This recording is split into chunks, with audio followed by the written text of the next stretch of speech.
The idea of curing fish has been around for ages. How are you going to preserve food before there's refrigeration? You're going to cure it with salt. That's about it. You're going to use salt, and you're going to cure fish, and you're going to cure meat, and you're going to cook it, and it's going to maintain. Another way is to smoke it, but salting fish and meat means that it'll last longer, and thus the advent of a lox. Lox, or the shortened form of gravlax, which is what Northern Europeans call it, is basically salmon. I have a massive piece here, which is cured with salt and sugar. And here's the thing. Firstly, initially there wouldn't have been sugar. Sugar is way too expensive, or was initially. It would have just been salt, and they would have had to rinse it off in order to eat it because it was so salty. But it means your salmon will last. Jews get very into this because salmon is a kosher fish, and it is very prevalent, or was in North America before it was overfished. And they see it as a replacement for bacon and ham. It's got this saltiness that these cured meats have, and Jews flock to it. So what I have here is coarse salt, and I'm adding to that sugar, and to that I'm adding 2 teaspoons of pepper. So where do bagels and lox fit in? We said this before when we did the whole thing on bagels. Jews wanted eggs Benedict when they got to America. They replaced the English muffin. For those of you in England, an English muffin, I can't believe I'm telling you this, is just a muffin. You know those ones that you buy, you cut in half and you toast? In America, they're called English muffins. So they replaced the English muffin with a bagel. They replaced the ham with the cured salmon, and they replaced the hollandaise sauce with cream cheese.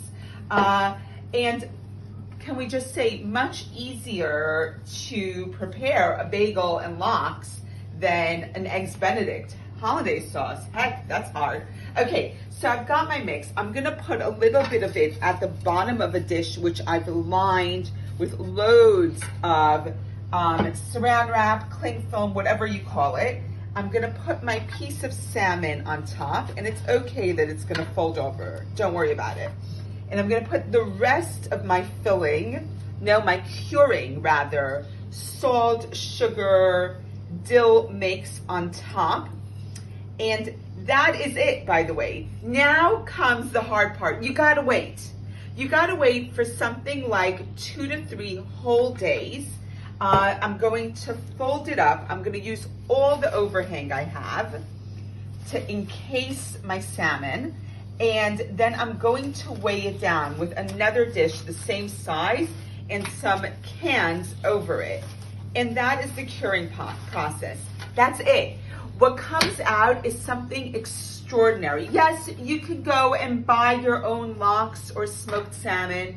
This tastes so much better. I cannot even explain to you how good lox or gravlax made at home tastes. The important part of the curing process is that it needs to be weighed down.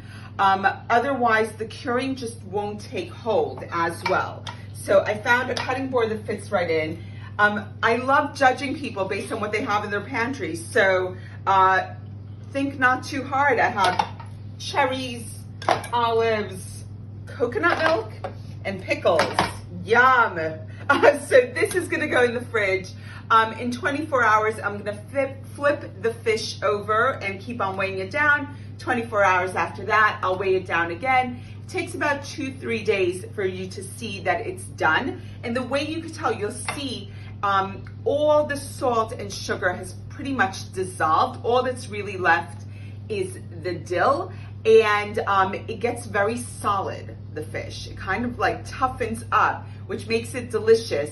And 2 or 3 days from now, we take it out, we slice it thin. It's incredible, but it does require some forethought, patience. It's totally worth it. See you soon.